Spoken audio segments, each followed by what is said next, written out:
Unpredictable conditions hit the state, with communities evacuated, properties under threat and firefighting aircraft grounded. Most challenging part will be the next 4 or 5 hours.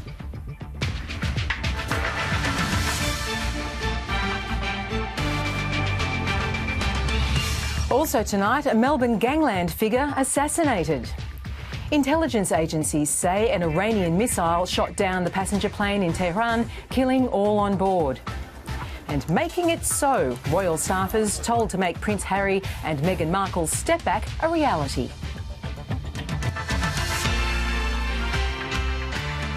Good evening, Mary Gearin with ABC News. A cool change is bringing dangerous winds and unpredictable conditions to firegrounds across Victoria.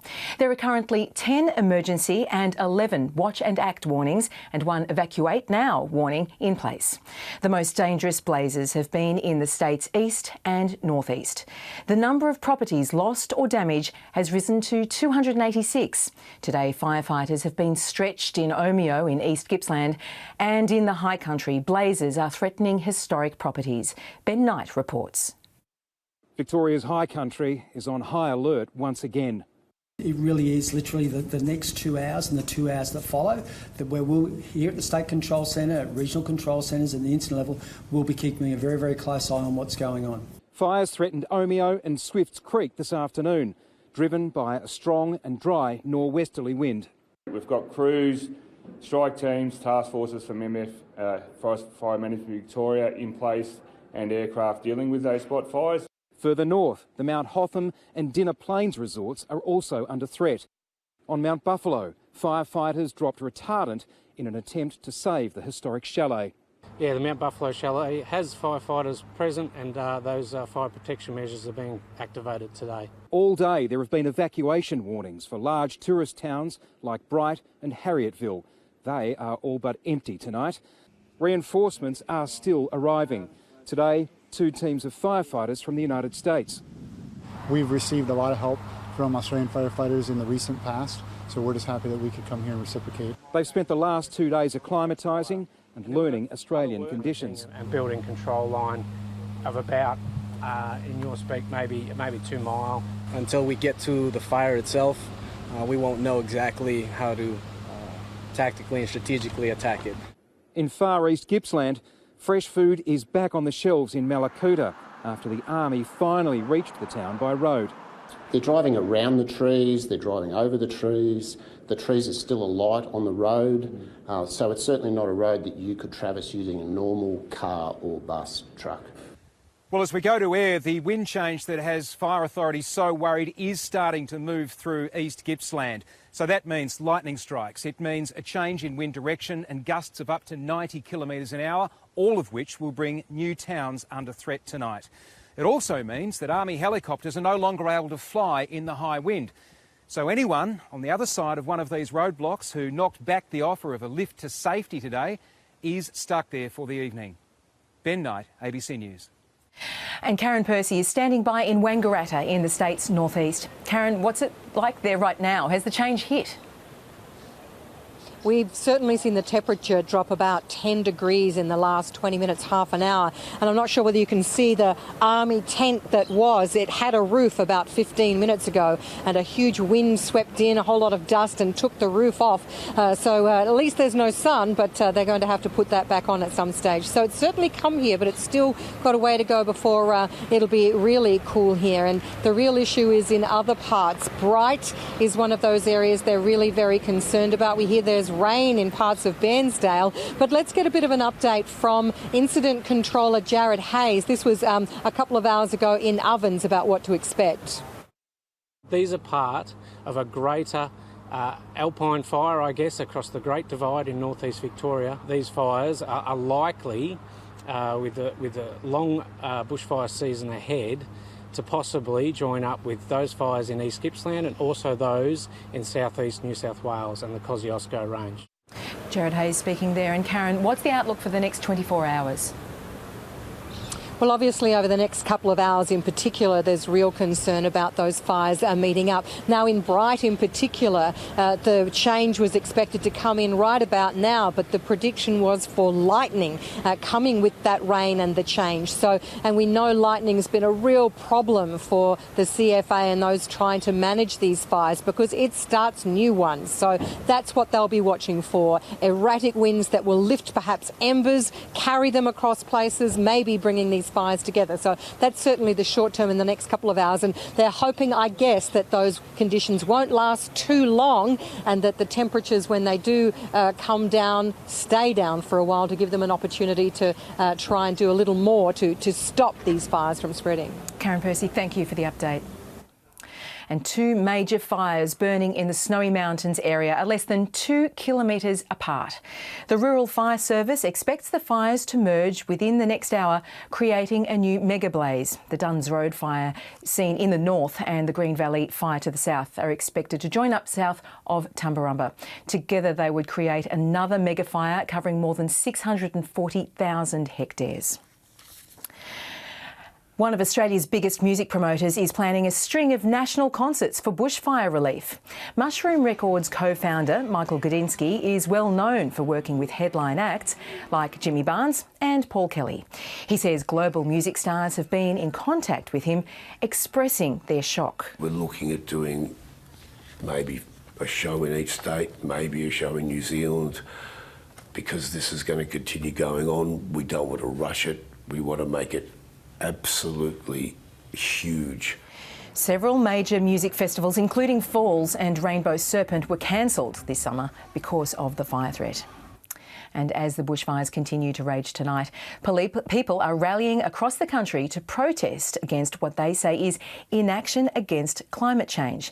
Amelia Turzon is at the protest in Melbourne's CBD. Amelia, what's happening there tonight? Well, this downpour certainly hasn't stopped hundreds, if not thousands of people to come down to this protest outside Melbourne's City Library. In fact, it's been so busy here that at some points it's been impossible to hear the speeches or moved amongst all of the umbrellas.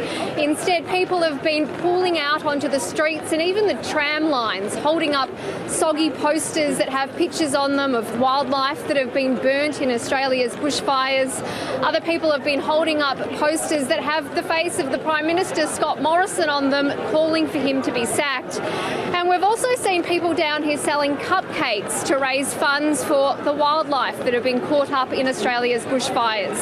Now, this rally is just one of around 10 that is happening right now across the country. There's also protests up near the bushfire-affected regions, including Wollongong and Newcastle, and other protests in other major cities, including Sydney and Brisbane. And all of them are being organised by students who say that they want more action on climate change. They say that climate change has led to these devastating bushfires, but as well as that call to action, they've also been calling for full pay for all firefighters that are fighting the fires. And of course, they've been calling for Scott Morrison himself to be sacked, which we've heard chanted tonight. So a long string of demands here, but quite a peaceful protest, and also notably a lot of police down here. I've been told around 90 police officers. Well, and Amelia, not only have Victoria's Police Command expressed their frustration at these protests being staged as the state burns, late this afternoon the Premier Daniel Andrews also voiced his objections. The protest against advice for police in the middle of a disaster, that's when you start losing public support, not adding to your public support. Common sense tells you that there are other times to make your point. So that was the Premier speaking late this afternoon. Amelia, what's the reaction been from protesters about those sentiments? Yes, I've been putting those sentiments and also the sentiments of Victoria Police, who've been very frustrated with this protest happening tonight. I've been putting these sentiments to protesters here, and they say that now is the time to be protesting. They have been saying that if they hold off on protesting the bushfires and climate change for a couple of months, the public enthusiasm would have died down. They've also had the official organisers of tonight's rally. They've put out a statement in response to the criticism from police police and the Premier, saying that it's a cynical ploy to shut down dissent. So very much people are wanting to be here. They're saying that now is the time to protest. Amelia Turzon in Melbourne CBD, thank you. To the rest of the day's news now, and a Melbourne crime figure has been shot dead in the city's north. Police believe Nabil Magni knew his killer, and a warning, this report contains footage some viewers might find distressing. Stunned onlookers captured the aftermath of last night's shooting at Epping in Melbourne's north. Nabil Magni is lying still on the ground next to his Mercedes ute about 8:30. I heard about 5 shots. The crime figure had been shot, along with 2 other men. The ABC understands one of them was Magni's son, AJ. Police say the 27-year-old man and a 44-year-old man were taken to hospital with non-life-threatening gunshot wounds. But Magni died at the scene, and soon after, mourners gathered, allowing their emotions to flow. Epping residents have been left shaken. Straight away, sort of, I said, what the hell is going on? You know, they're scared of neighbours, they're scared of people. You see somebody like that, you know, you think you're watching a movie on TV or something like that. Magni was a suspect in the 2011 shooting of high-profile bikie Toby Mitchell near the Banditos clubhouse at Brunswick. In 2016, he was also shot at least twice, including in the head, and drove himself to hospital. Police say they're still trying to settle on exactly how last night's shooting played out, but they believe those involved were known to each other. Another life lost in Melbourne's underworld wars. James Hancock, ABC News, Melbourne. A woman who was dragged into a laneway while walking home at Brunswick in Melbourne's inner north has spoken publicly in a bid to catch the man who attacked her. He followed the woman as she walked along Luscombe Street in the early hours of Wednesday morning before grabbing her and dragging her into a laneway. The woman struggled and screamed, and the man fled on a bicycle. Police have released vision of the man they want to speak to. Luckily for me, he wasn't a particularly strong person, so I was able to get away. But I think that if it had been a smaller woman, or if he'd been a larger man, then it would have been a different story. Officers say they're aware of a second incident 10 minutes earlier that night when the man followed another woman and are appealing for her to come forward. Canada, the US and Australia say there's evidence the Ukrainian passenger jet that crashed in Tehran on Wednesday was shot down by an Iranian missile. All 176 people on board were killed. But the Allies say it's likely the plane was downed by mistake during a period of high tension between Iran and the US. Middle East correspondent Adam Harvey reports from Beirut. Iranian crews clean up the wreckage on the outskirts of Tehran. There are clues in the debris, especially in the flight recorders they've found here. But the US and its allies already have access to satellite data and other intelligence, and they think they have the answer. With 63 of his citizens lost, Canada's Prime Minister was the first to reveal that this disaster may have been man-made. We have intelligence from multiple sources, including our allies and our own intelligence. The evidence indicates that the plane was shot down by an Iranian surface-to-air missile. More video has emerged, said to show the final moments of the Ukrainian passenger plane. US media says the missile itself is visible. It doesn't look like the mechanical fault that was hastily reported by the Iranians soon after the crash. But the US is not saying it was deliberate. It was flying in a pretty rough neighbourhood, and somebody could have made a mistake. Some people say it was mechanical. I personally don't think that's even a question, personally. The plane came down a few hours after Iran launched missiles at US targets in Iraq. Anti-aircraft defences in Tehran would have been on high alert. Iran's counterstrike against America was written off as casualty-free.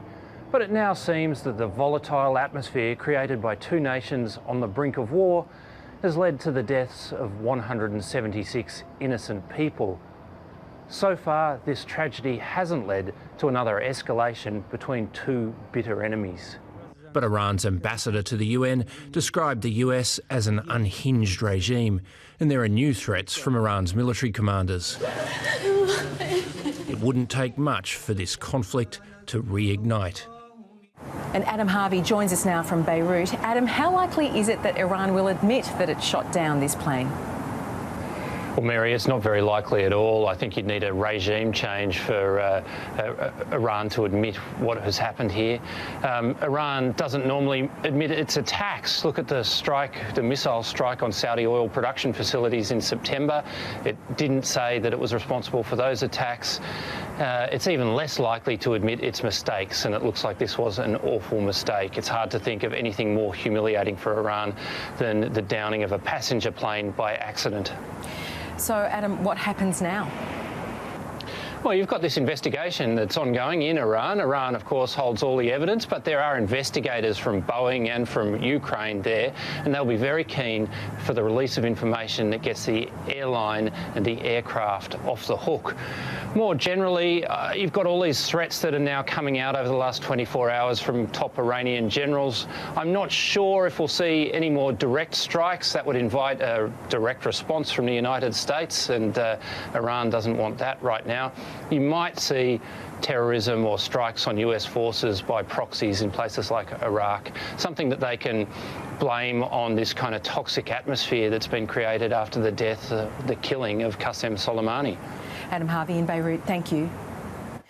And Prime Minister Scott Morrison is one of the leaders saying the intelligence shared with his agencies indicates the downing of the plane was not intentional. Insider's host David Spears explains why the Five Eyes intelligence partnership that Australia is part of has been keen to portray this as an accident, not a deliberate attack. While Iran is yet to admit any culpability, it's understood the Americans quickly detected this plane was brought down by a missile, not by some mechanical fault. At 1:30 on Wednesday morning, Iran fired 15 missiles at the military bases in Iraq and put its own missile defence system on high alert. At 12 minutes past 6, Ukraine Airlines Flight 752 departed Tehran Airport. 2 minutes later, it disappeared from radar. At the same time, US spy satellites apparently detected infrared pulses, showing the missile being fired and then hitting the plane. It's the same system used in 2014 to quickly reveal MH17 had been shot down over eastern Ukraine with 38 Australians on board. And that system is controlled, at least in part, from Pine Gap, the top-secret joint US-Australian facility near Alice Springs. In this case, calls were also intercepted on the ground in Iran, and then video emerged, apparently showing the moment the plane was struck.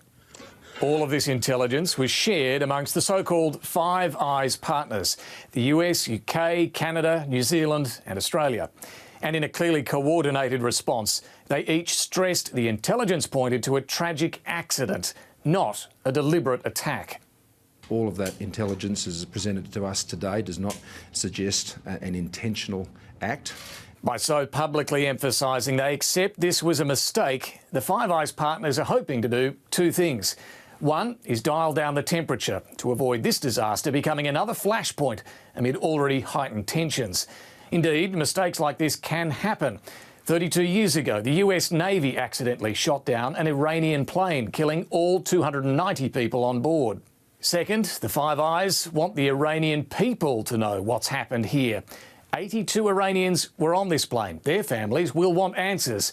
Iran has built one of the strongest missile capabilities in the region and has been showing it off in recent months, targeting Saudi oil facilities in September and the air bases in Iraq this week. But if this intelligence is right, Iran is still capable of a tragic mistake, which has killed scores of its own people.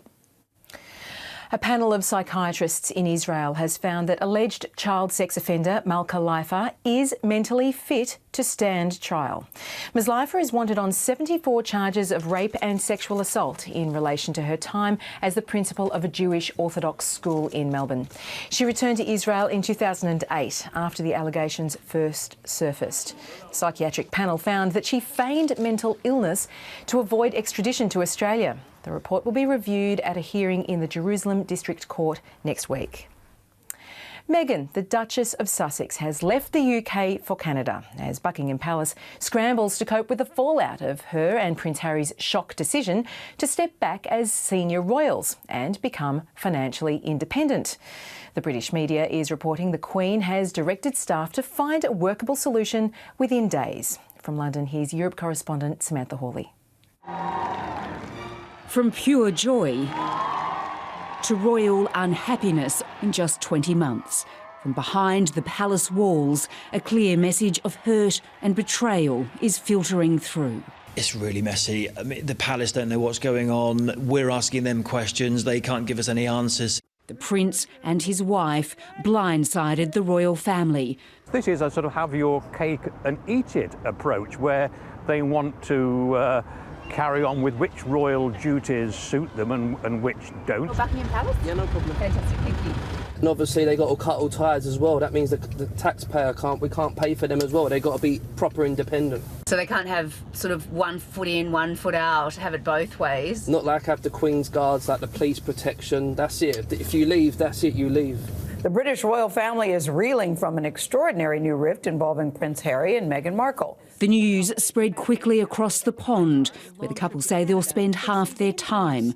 There are more questions than answers. Are they going to stay living in Frogmore Cottage? Are they still going to have their taxpayer-funded protection officers? And how will they pay for it? Nobody seems to know.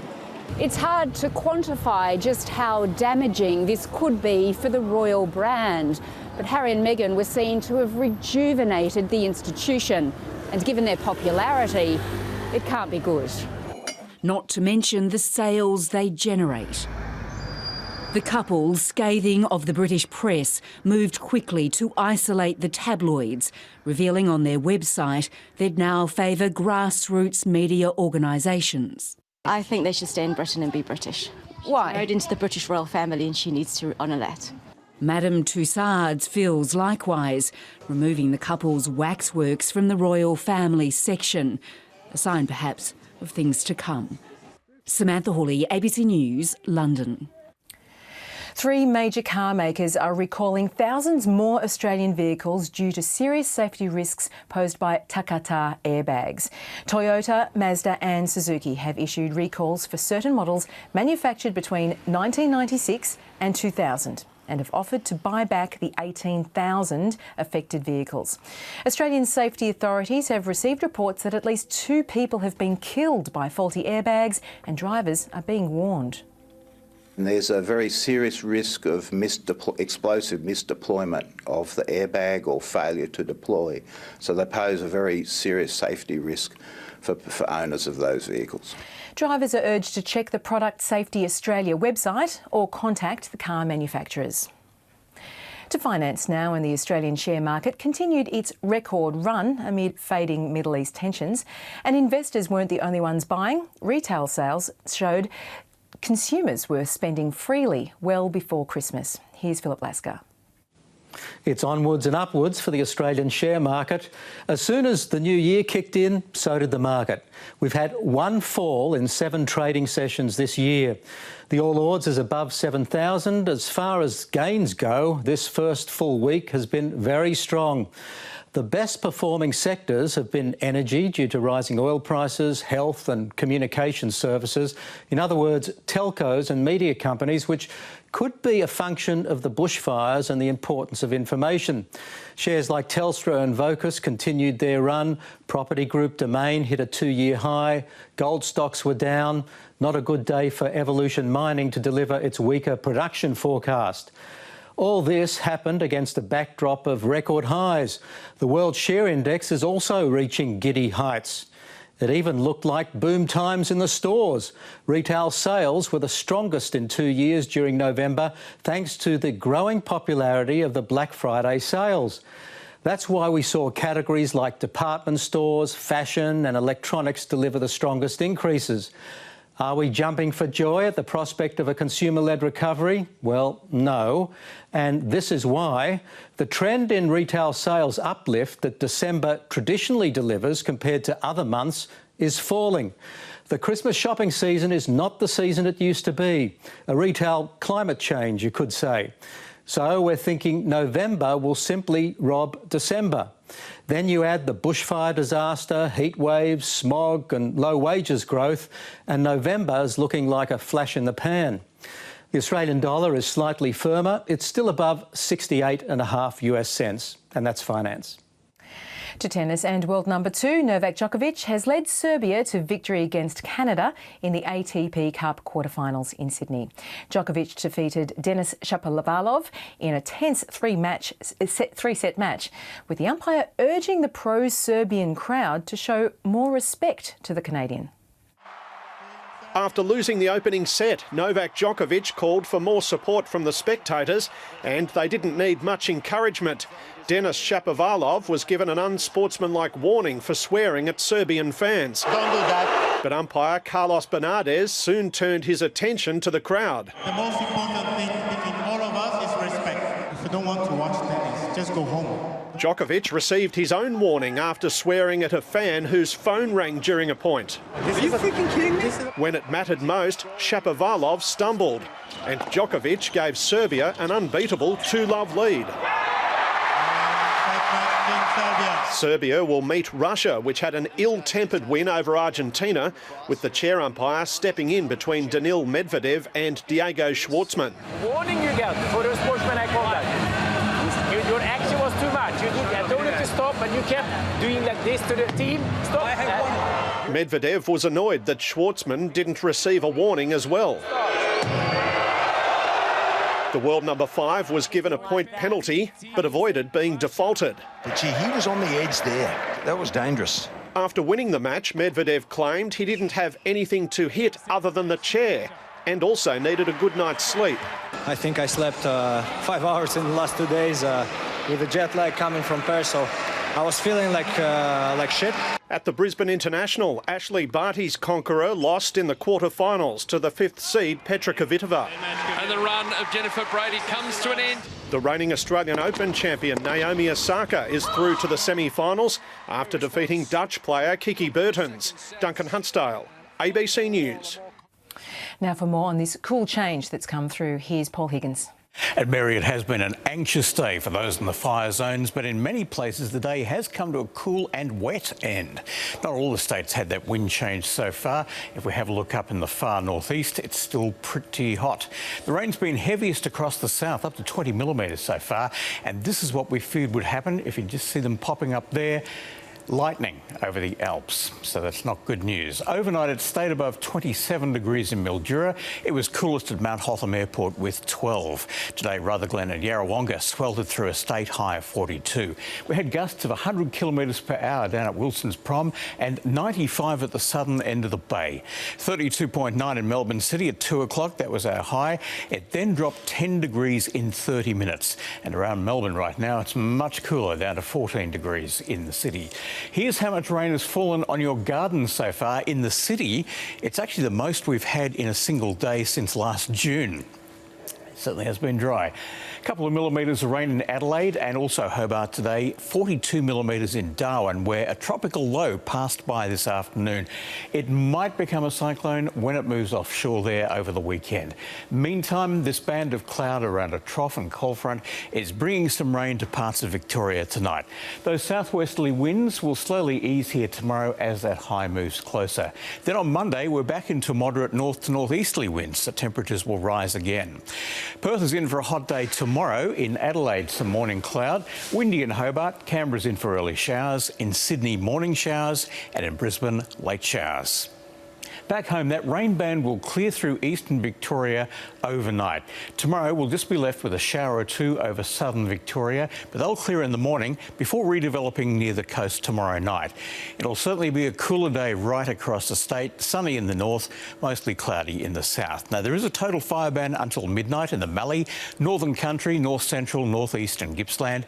Damaging, strong and squally southwesterly winds after the change in these yellow areas.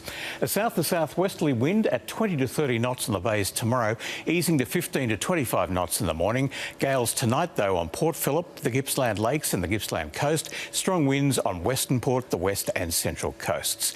Well, here's how that rain is tracking over Melbourne at the moment. You can see the edge of the rain, the ending of it is just out there, so those showers will clear tonight. Cool and mostly cloudy tomorrow with a slight chance of a shower in the morning and again at night. A fresh southerly wind will keep it to 19 degrees, 14 overnight. Sunday cloudy in the morning, a possible shower, then a mostly sunny afternoon with a southerly wind, 20. Monday and Tuesday sunny and smoky, 31. Wednesday a shower or two, 29. Thursday cloudy, 20. And Friday a partly cloudy, 22, Mary. Paul, thank you. And that's it from the news team here. Thanks very much for joining us. Join me again tomorrow. Have a great night.